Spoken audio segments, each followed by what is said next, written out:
नमस्कार, आप सभी दर्शकों का बहुत बहुत स्वागत है लोकमंच न्यूज पर। और आप देखना शुरू कर चुके हैं एमपी की खबरें। और आपको बताते चले कि सबसे पहले मध्य प्रदेश के अनूपपुर की बात करेंगे। आपको बता दें कि अनूपपुर के में मंत्री विसल लाल सिंह का दौरा करेंगे और जंगली हाथियों से प्रभावित क्षेत्रों में समस्याओं का निराकरण करके इस दौरान मंत्री ग्रामीण क्षेत्र के किसानों और आम जनता से मुलाकात करेंगे और बैठक के दौरान समीक्षा की जाएगी और ग्रामीण क्षेत्रों की तमाम समस्याओं का निराकरण किया जाएगा। मंत्री विशाल लाल सिंह के द्वारा ये काम किया जाएगा। और साथ ही आपको बताते चले कि पारस धाम मंदिर में अष्टमी के पूजन में शामिल भी होंगे।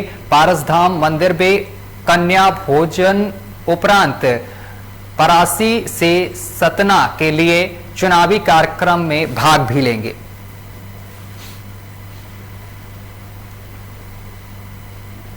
और मध्य प्रदेश के अशोकनगर में 3 दिवसीय विशाल आपको बताते चले कि गरबा महोत्सव का भव्य आयोजन किया गया है। यह पहला मौका है जब अशोकनगर में मुंबई इंदौर की तर्ज पर इतना बड़े गरबा महोत्सव का आयोजन किया गया है। यह आयोजन अंतर ज्ञानम फाउंडेशन मुंबई के द्वारा किया गया है। अशोकनगर में पहली मर्तबा यहां पर हुए इस विशाल गरबा महोत्सव में सैकड़ों महिलाओं और युवतियों ने हिस्सा लिया है। इस दौरान 3 दिनों तक गरबे की धूम देखी गई है।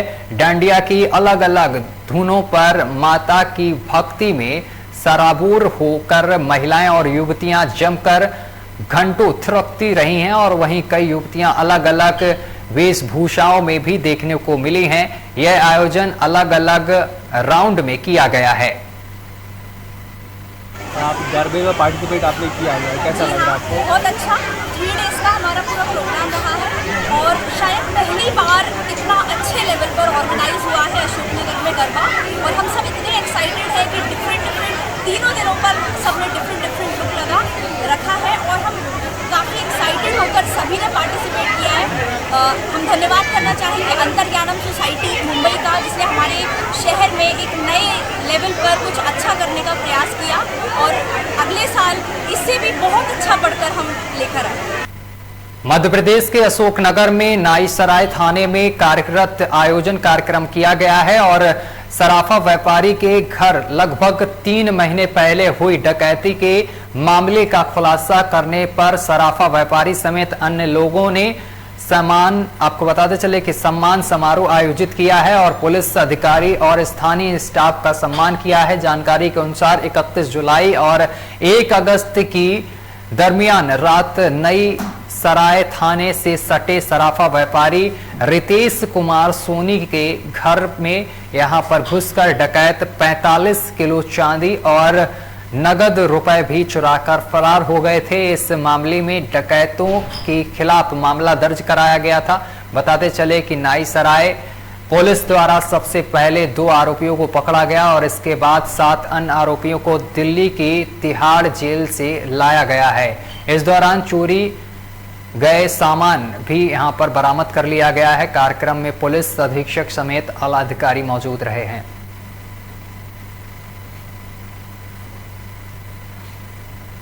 और मध्य प्रदेश के बाड़ा में दर्दनाक सड़क हादसा हो गया है। मामला जिले के बाड़ा थाना का बताया जा रहा है, जहां पर अलग अलग 2 गांवों में कुएं में गिरने से बच्चे की मौत हो गई है। सूचना पर पहुंची पुलिस ने दोनों मासूमों के शवों को बरामद कर पोस्टमार्टम के लिए भेज दिया है। अचानक हुई मौतों से परिवार में कोहराम मच गया है। फिलहाल पुलिस मामले की जांच में जुट गई है।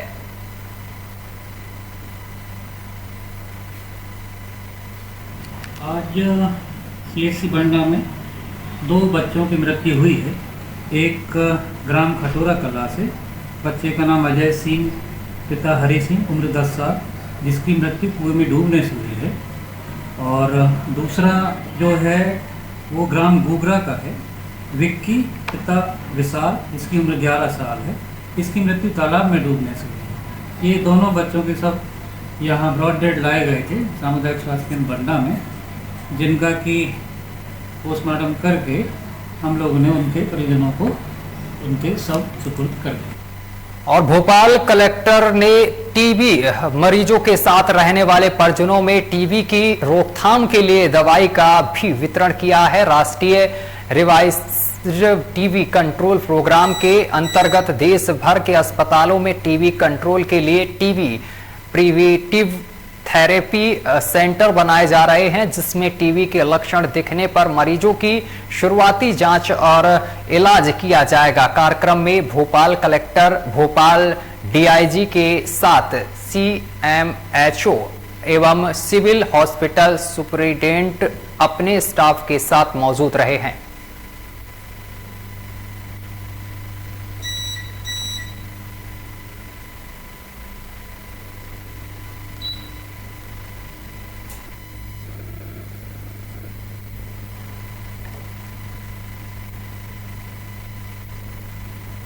और एमपी के भोपाल में बीजेपी प्रतिनिधि मंडल आज मध्य प्रदेश से निर्वाचन आयोग को ज्ञापन देने पहुंचे हैं। साथ ही निर्वाचन आयोग भारत सरकार के प्रतिनिधि से मुलाकात की है। साथ ही उन्होंने जोबट विधानसभा क्षेत्र की 2 शिकायतें दर्ज कराई हैं, जिसमें एक शिकायत में भाजपा की उम्मीदवार सुलोचना रावत के नाम से फेक आईडी बनाकर मध्य प्रदेश सरकार के खिलाफ समाचार प्रकाशित किया गया और मध्य प्रदेश के लोगों को भ्रमित करने का काम कांग्रेस कर रही है। उन्होंने कहा है कांग्रेस का यह कृत्य बताता है कि कांग्रेस वहां कमजोर हो रही है। मुख्य निर्वाचन पदाधिकारी को हमने सूचना दी है, उनसे अपेक्षा की है कि उनके खिलाफ कार्रवाई हो। वहीं दूसरे मामले में कांग्रेस के उम्मीदवार महेश पटेल एक कार्यक्रम में अपशब्दों का प्रयोग कर रहे हैं, गाली गलौज कर रहे हैं और लोगों के बीच में यह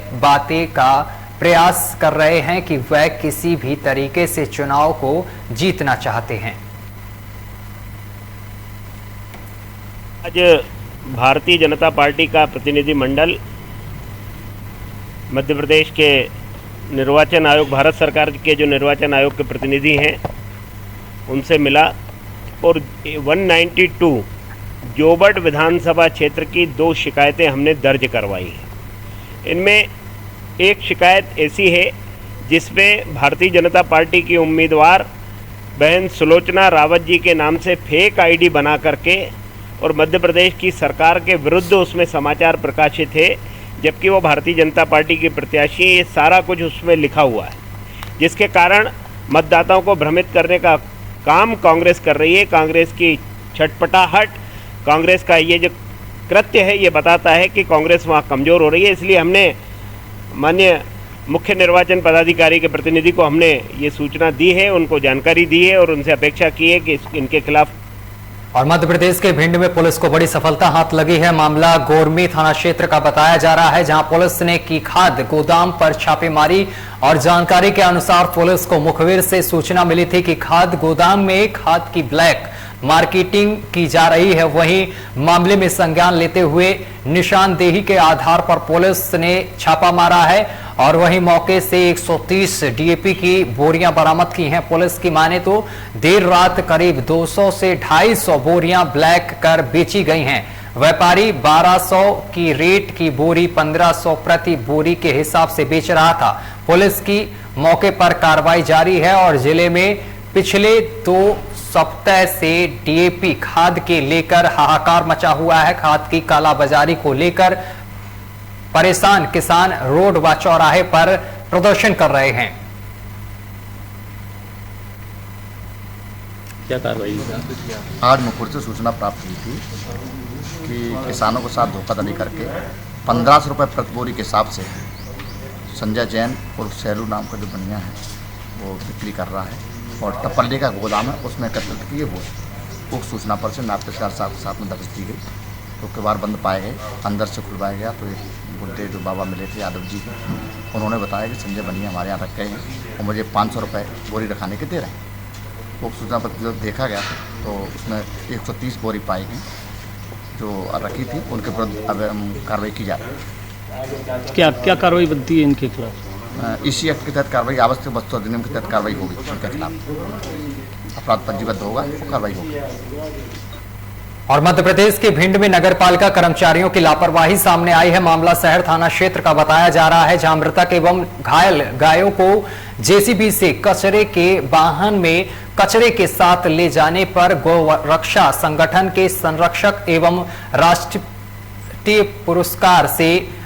पुरस्कार से सम्मानित संतोष चौहान ने कड़े शब्द में निंदा करते हुए कार्रवाई की मांग की है। जानकारी के मुताबिक आपको बताते चले, घटनास्थल पर मौजूद लोगों में से किसी ने घटना का वीडियो बनाकर सोशल मीडिया पर वायरल कर दिया। फिलहाल नगर परिषद के कर्मचारियों की ऐसी हरकत से लोगों में खासा आक्रोश देखने को मिल रहा है। लोगों का कहना है कि भारत में गाय को गौ माता का दर्जा दिया गया जाता है और दूसरी ओर नगर परिषद दबोह के कर्मचारियों की ओर से बड़ी लापरवाही सामने निकल कर आई है, जिसके बाद लोगों ने कार्रवाई करने की मांग की है। लाहौर अनुभाग के दबोह नगर में नगरपालिका कर्मचारियों द्वारा करंट से मृत गाय को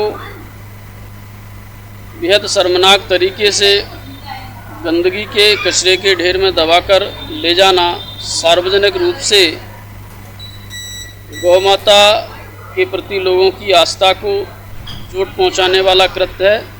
गौ माता को अपमानित और गौशाला क्यों नहीं बन रही है? सीएमओ पैसे खा रहे हैं, ठेकेदार पैसे खा रहे हैं। कितने सालों से गौशाला बनी डली है भैया, उसमें कोई ठेकेदार पैसा खा जाता है, कोई सीएमओ खा जाता है, कोई कर्मचारी खा जाता है। कहीं बोलते हैं कि अभी वो ठेकेदार नहीं है, जो नहीं है वो नहीं है। ये गायों की हत्या हो रही है और ये मतलब इनको ट्रॉली के कचड़े में नीचे गाड़ के ले जा रहा है, तो मतलब ये सही है क्या? इसके हम बर्दाश्त नहीं कर सकते हैं इसको। और छतरपुर के मोटे के महावीर मंदिर में आशा उषा सहयोगिनी संघ प्रदेश अध्यक्ष की मौजूदगी में जिले की सभी आशा कार्यकर्ताओं की जिला स्तरीय बैठक का आयोजन किया गया है और जिला स्तरीय बैठक में आगामी आंदोलन की तैयारी, दिवाली के दिन आशा उषा सहयोगिनी संघ अपनी प्रमुख मांगे नियमितीकरण और सम्मानजनक वेतन दिया जाए और इस संदर्भ में 24 जून में भोपाल में किया जाएगा आंदोलन ये। और आपको बताते चले कि समिति गठित कर मिशन संचालक छवि भारद्वाज के द्वारा प्रस्ताव बना लिया गया था, लेकिन अभी तक मंत्रालय में प्रस्ताव नहीं भेजा गया है। 5 जुलाई को आपको बताते चले कि स्वास्थ्य मंत्री के द्वारा आश्वासन दिया गया था कि हम आपकी समस्या का समाधान करेंगे, लेकिन आज तक समस्या का समाधान नहीं हुआ है। अब सभी ने रणनीति तैयार की है कि दीपावली के दिन सभी आशा उषा सहयोगिनी भोपाल जाकर आंदोलन को तीव्र गति प्रदान करेंगे। जब तक आंदोलन पूरी तरीके से नहीं होगा तब तक आंदोलन समाप्त नहीं होगा। आपको बताते चले कि जब तक मांगे पूरी नहीं होगी तब तक आंदोलन समाप्त नहीं होगा, इस तरीके की बात कही गई है। और अगली खबर आपको बताते चले कि मध्य प्रदेश के इंदौर से सामने निकल कर आ रही, जहां पर गरबा महोत्सव में बीजेपी के राष्ट्रीय महासचिव कैलाश विजयवर्गीय पहुंचे हैं, जहां पूर्व राज्य मंत्री योगेंद्र महंत व समिति के सभी सदस्यों द्वारा कैलाश जी का भव्य स्वागत व सम्मान किया गया है। वहीं राष्ट्रीय महासचिव कैलाश विजयवर्गीय द्वारा मधुर भजनों की प्रस्तुति देकर गरबा करने वाली बालिकाओं का उत्साह बढ़ाया गया है और इस मौके पर मंत्री समेत अन्य कार्यकर्ता मौजूद रहे हैं।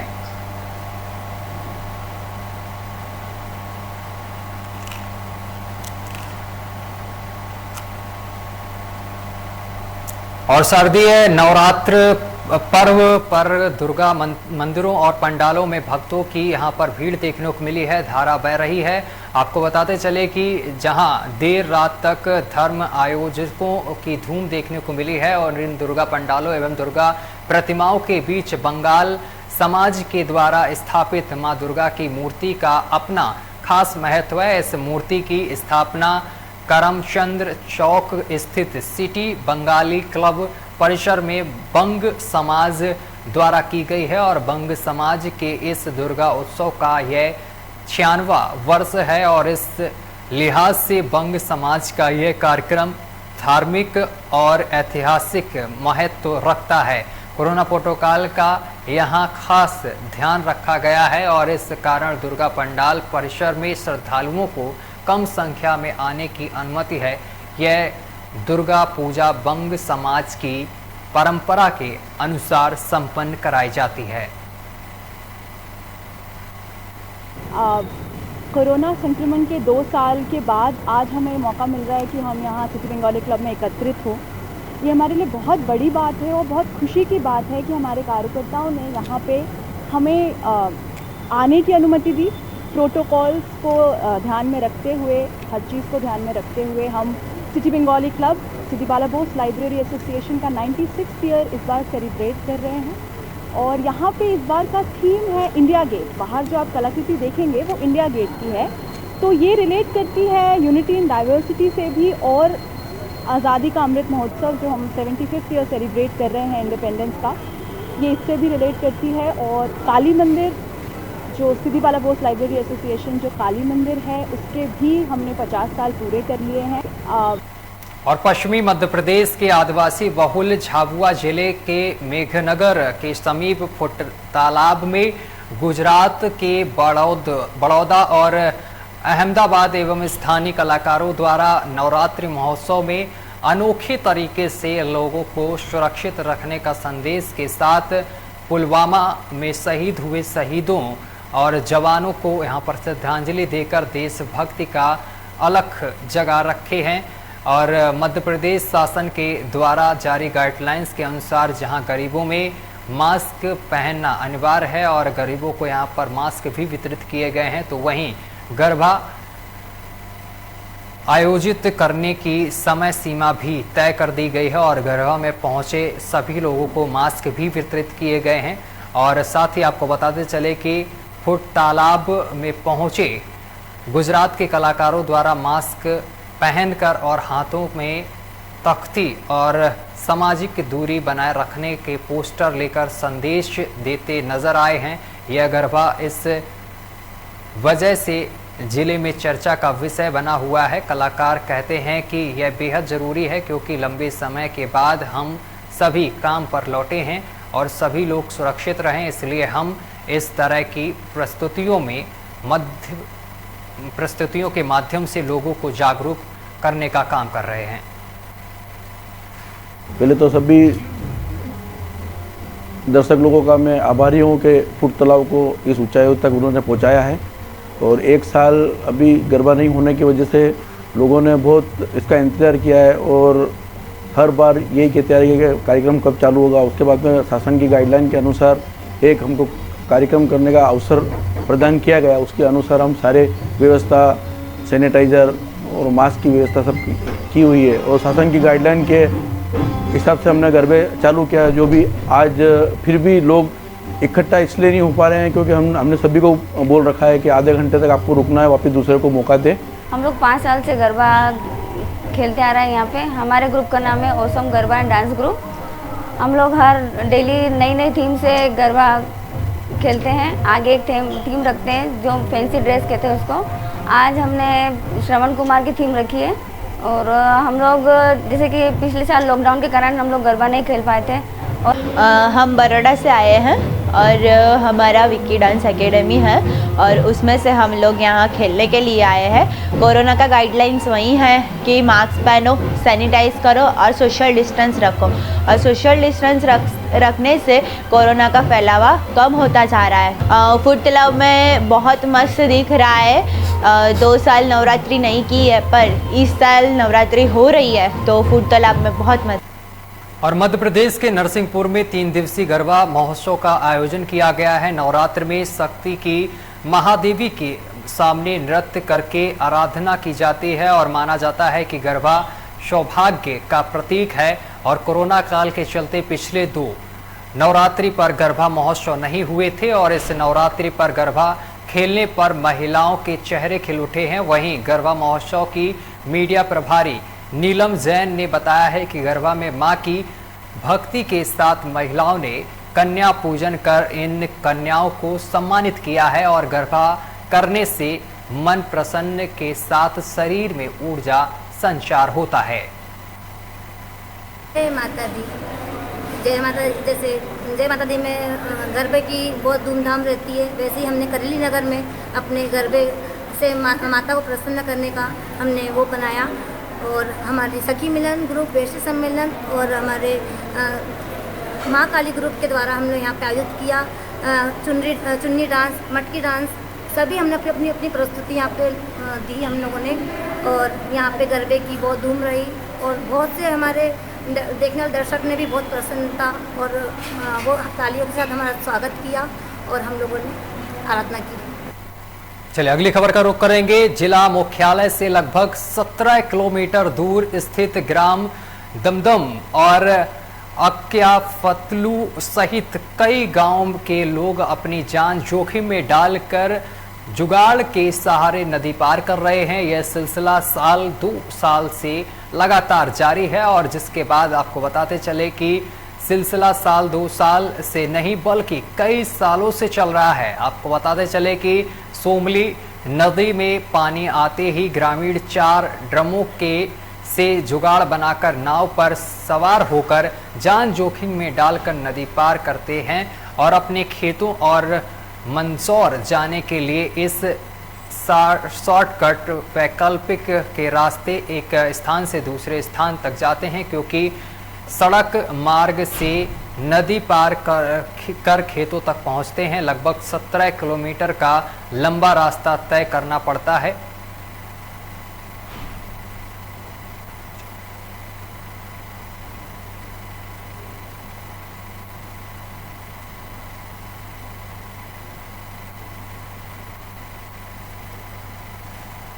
ये आपने जब मुझे बताया है तो मेरे संज्ञान में आया है और आपसे चर्चा में ये भी समझ में आया कि पूर्व में भी कुछ अधिकारी ने स्थल निरीक्षण किए थे। मैं आज ही तहसीलदार को देखा हूँ कि साइट जाकर देख के हैं, हालांकि बारिश ऑलमोस्ट ख़त्म हो गई है, जल स्तर वगैरह कम हो रहा है। आस पास नदी या जो भी पानी का उसको क्रॉस करने की क्या व्यवस्था है और उसका आकलन करने के बाद जो भी कार्रवाई आवश्यक होगी वो हम करेंगे।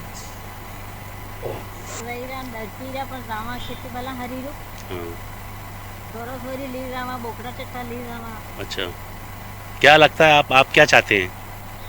बढ़िया है। अच्छा, क्या हुआ आप जो ड्रम पे सफ़र करते हैं तो आपको डर नहीं लगता है? डर लग गया तो कहीं खमा कहीं। अच्छा, नहीं घर बैठा रहा तो खमा कहीं खेते जानो पड़े डरता। तो इस ये जो नदी के अलावा कोई रास्ता नहीं है? कहीं कोई। अच्छा, अंती जावा बोकड़ा टेटा मन्ना सब गांडा में पड़ेगा अपना 3-4 गाया। ये बहुत रिक्सी काम है। हाँ। और ये 4 ड्रम की नाव बना रखी है। हाँ। और जब से ये पुलिया बनी ना, कौन सी? ये जो स्टॉप डैम बना है दोनों नदियाँ। हाँ। उस टाइम से 6 साल हो गए, तकलीफ आ रही है सभी को। हाँ। और सभी प्रशासन को भी खबर कर रखी है, 3-4 साल हो गए लेकिन कोई सुन नहीं रहा है यहाँ पे। अच्छा। तो 10 महीने तक यहाँ पे आना जाना रहता है हमारा। हाँ। 2 महीने के लिए रास्ता बनता है। हाँ। और 10 महीने के लिए हमें यही रिक्सी काम उठाना पड़ता है। अच्छा, कितने और बकरियाँ, छोटे बच्चे सभी आते जाते हैं, शाम सुबह 2-3 चक्कर हो जाते हैं सभी। और नैनपुर की पावन धारा पर नवागंतुक अनुविभागीय अधिकारी राजस्व प्रियंका वर्मा ने तहसील में कार्यभार संभालते ही नैनपुर के थाना परिसर में दशहरा को देखते हुए शांति समिति की बैठक बुलाई है। साथ ही नैनो के नगर के गणमान्य नागरिकों और व्यापारियों के साथ यहां पर बैठक की है और साथ ही अधिकारियों के साथ एक औपचारिकता परिचय के उद्देश्य को भी दिन में रखते सभी को यहां पर आमंत्रित किया है। आपको बताते चले कि आपके द्वारा कहा गया है कि प्रशासन की गाइडलाइंस को देखते हुए पंडालों में गरबा नृत्य भजन के कार्यक्रम समय को देखते हुए आयोजित किए जाएं। खबरों में आगे बढ़ेंगे, बात करेंगे मध्य प्रदेश के रीवा की। मध्य प्रदेश के रीवा में कांग्रेस नेत्री की करतूत सामने निकल कर आई है। मामला शहर थाना क्षेत्र का बताया जा रहा है, जहां पर कोई मासूम के साथ दुष्कर्म की घटना के बाद कांग्रेस नेत्री कविता पांडे अपनी महिला साथियों के साथ पीड़ित परिवार से मिलने अस्पताल पहुंची थी। और वहीं आपको बताते चले कि जिसकी बाकायदा कविता पांडे के द्वारा वीडियो भी बनाई गई है और कांग्रेस नेत्री पर आरोप है कि वह वीडियो सोशल मीडिया पर वायरल कर दिया गया है। इस वीडियो में आपको बताते चले कि मामले को लेकर न्यायपीठ बाल कल्याण समिति ने पुलिस अधीक्षक को पत्र लिखकर कविता पांडे के विरुद्ध आपराधिक प्रकरण दर्ज कराने को कहा गया है और साथ ही कांग्रेस नेत्री के द्वारा लैंगिक अपराधों से बालिकाओं का संरक्षण अधिनियम का उल्लंघन किया गया है, जिसके कारण पीड़ित परिवार की गरिमा तार-तार हुई है। आपको बताते चले कि इस समय पीड़ित परिवार से मिलने की नेताओं में होड़ सी मच गई है और कोई भी घटना होने पर नेता अपने दल बल के साथ पहुंचते हैं और बांका के वीडियो बनाकर उसे वायरल करना ही नेता नगरी मानते हैं। हाँ, एक हमको सोशल मीडिया के माध्यम से एक उनका वीडियो प्राप्त हुआ है, जिसमें वीडियो के माध्यम से वो बच्ची के मां से उनका नाम, पहचान, गांव, उनका व्यवसाय, जिससे उनकी निजता और गरिमा और गोपनीयता का हनन हो रहा है, जो कि पॉक्सो के अधिनियम धारा 23 के अंतर्गत इसका उल्लंघन हुआ है, जिसके लिए हमने एसपी साहब को पत्र लिखा है कि उसमें कार्रवाई करने के लिए। सर, ये जो वीडियो उनके द्वारा ये क्या वो कविता पांडे जी के द्वारा जारी किया गया था, या आप कहीं से हमें सोशल मीडिया के माध्यम से प्राप्त हुआ है। बहुत से ग्रुप हैं, उसी ग्रुप से हमको मिला है, जिसमें वो बाइट भी दे रही हैं और पीड़िता के मां से बात कर रही हैं। क्या मानना है आपका कि इससे बच्ची का या उसके परिवार की निजता उजागर हो? बिल्कुल, हमारा मानना है और हुआ भी है। इस कारण हमने कार्रवाई करने के लिए एसपी साहब को पत्र लिखा है। और शिवपुरी के खनियाधाना बस स्टैंड स्थित सुलभ शौचालय को बनाकर तैयार हुए 3 साल का समय बीत चुका है, लेकिन अभी तक इसको जनता के लिए नहीं खोला गया है। जब भी इसको खोलने के लिए पूछा जाता है तो नगर परिषद से 2 दिन का समय दे दिया जाता है और 2 दिन में शौचालय, सुलभ शौचालय कॉम्प्लेक्स को चालू कर दिया जाएगा, लेकिन ऐसा करते हुए 3 साल बीत चुके हैं और अभी तक इसको नहीं खोला गया है। इस कारण बस स्टैंड पर आने वाले यात्री, बस स्टॉप, आसपास के दुकानदारों, ठेले वालों आदि को भारी परेशानियों का सामना करना पड़ रहा है। ये शौचालय बने लगभग आज 4 साल के आसपास हो गए हैं और अभी तक जो है ताले नहीं खुले हैं इसके। नहीं तो यहाँ के जो यात्रियों को परेशानियों का सामना करना पड़ता है, कैसे इनकी आपने कहीं शिकायत नहीं की? इसकी शिकायत भी की है कई जगह, लेकिन अभी तक जो है कोई सुनवाई नहीं हुई है। और बात ही रही यहाँ पुरुषों की, महिलाओं की शौचालय की, तो ये जो बगल में सरकारी बिल्डिंग पड़ी है पीछे, पुराना हॉस्पिटल था यहाँ, तो ये मुख्य केंद्र बना हुआ है। जो भाई साहब यहाँ तो पूरी गंदगी है और ना कोई सफाई होती है, नगर पालिका का कोई ध्यान नहीं है। मच्छर फैल रहे हैं, डेंगू फैल रहा है, डेंगू से हमारे यहाँ एक मौत हो गई है। और ये देखो साहब, आप सामने देखो, ये देखो गंदगी का आलम। जी मेन बस स्टैंड है, खनियाधाना नगर की मेन जगह है साहब। ये बना है यात्री प्रतीक्षालय, इसके पीछे देखिए आप ये कभी कितने दिनों से ये गंदगी सड़ रही है। आप ये देखिए कितने दिनों से सफाई नहीं हुई। देखो ये कचरा, ये देखिए साहब, ये गंदगी, यहाँ गंदगी के मारे बैठ नहीं पा रहे हैं, बदबू आ रही है और मच्छर पैदा हो रहे हैं। शौचालय में लीटरिंग का काम केवल थोड़ा सा और कम बचा हुआ है, लेकिन आगे नोटिस दिया है और पूरी तरह का ठीक काम करने के लिए। और सर, जो यात्री प्रतीक्षालय बना हुआ है, यहाँ पे गंदगियों का अंबार लगा हुआ है और शराबियों का अड्डा बना हुआ है, इसके बारे में क्या? नगर पालिका द्वारा फिर सफाई की जाती है और शराबियों के लिए पुलिस को लिखा जाएगा। और आगे क्या कार्रवाई रहेगी? और नगर में आज की तारीख में डेंगू मलेरिया के लिए सफाई कराई जाएगी नियमित रूप से। और बैरसिया में एक महिला को केरोसिन डालकर जिंदा जलने का मामला सामने निकल कर आया है। ये वारदात को महिला के 2 जेठों ने मिलकर अंजाम दिया है। पुलिस के मुताबिक अर्जन खेड़ी गांव के में रहने वाली आशा सिंह राजपूत का जमीन बंटवारे को लेकर संजू का अपने बड़े भाई वीरेंद्र श्याम सिंह के से विवाद हो गया और विवाद इतना बढ़ गया कि पति के पास खड़ी आशा सिंह पर उसके जेठ श्याम वीरेंद्र ने उस पर केरोसिन डालकर आग लगा दी। आग की लपटों से घिरी पत्नी को देखकर संजू ने तुरंत ही आग पर काबू पाया और इसके बाद वह आग से झुलसी पत्नी को लेकर अस्पताल पहुंचा। संजू वेरशिया थाने पहुंचकर घटना की जानकारी दी है। पुलिस महिला के बयान लेने अस्पताल पहुंची है, जहां महिला ने आपबीती बताई है और इसके बाद पुलिस ने आरोपी के खिलाफ हत्या की कोशिश में मामला दर्ज कर लिया है और सभी आरोपियों को वेरशिया पुलिस ने गिरफ्तार कर लिया है। महिला की स्थिति अभी भी नाजुक बनी हुई है। पुलिस पूरे मामले की जांच पड़ताल में जुट गई है। के ग्राम अर्जुन खेड़ी का ये घटनाक्रम है। अस्पताल से सूचना प्राप्त हुई थी कि एक महिला जली हुई स्थिति में 60% के करीब जली हुई बर्निंग है, तो उसका डीडी कराया गया। तो उस महिला ने अपने डीडी में ये बताया कि उसके जो जेठ है और एक और रिश्तेदार है, उन लोगों ने उसके ऊपर मिट्टी का तेल डाल कर दिलाने का प्रयास किया है। बहरहाल हमने मुकदमा कायम कर लिया है और आरोपियों को हिरासत में भी ले लिया है। जल्दी ही मामले का जवाब। सर क्या वजह रही होगी इसको जलाने की? पारिवारिक झगड़ा हुआ है और परिवार में ही झगड़ा है और कुछ और भी बातें आ रही है, जैसे बंटवारे का भी झंझट है उसमें। और उधर मध्य प्रदेश के रीवा में अपराधों का सिलसिला जारी है। मामला शहर के श्यामसाय मेडिकल कॉलेज कैंपस से सामने निकल कर आया है, जहां डॉक्टर कॉलोनी का पूरा मामला है, जहां पर डॉक्टर कॉलोनी परिसर से होकर गुजरने वाले रास्ते पर जा रहे एक युवक पर आपको बताते चले कि युवक को जूनियर डॉक्टरों ने पीट दिया है और जिसकी शिकायत पीड़ित ने अमरिया थाने में दर्ज कराई है और जिस पर पुलिस ने 4 अज्ञात डॉक्टरों के विरुद्ध एफआईआर दर्ज कर ली है और घटना सहित उनकी पहचान भी पुलिस जुट गई है।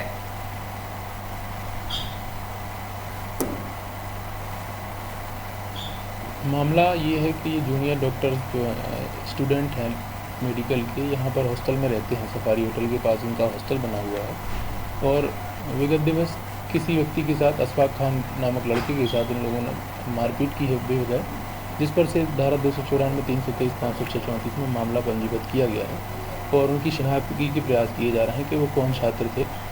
अभी आप ही के माध्यम से मुझे ये जानकारी हुई कि हमारे यहाँ के छात्रों के विरुद्ध किसी ने मारपीट की शिकायत दर्ज कराई। मैंने अमैया थाने के टीआई से भी बात की तो इस बात को कंफर्म किया उन्होंने कि हाँ कल एक एफआईआर हुई है जिसमें हमारे यहाँ के हॉस्टल के छात्रों के विरुद्ध किसी ने एफआईआर दर्ज कराई है।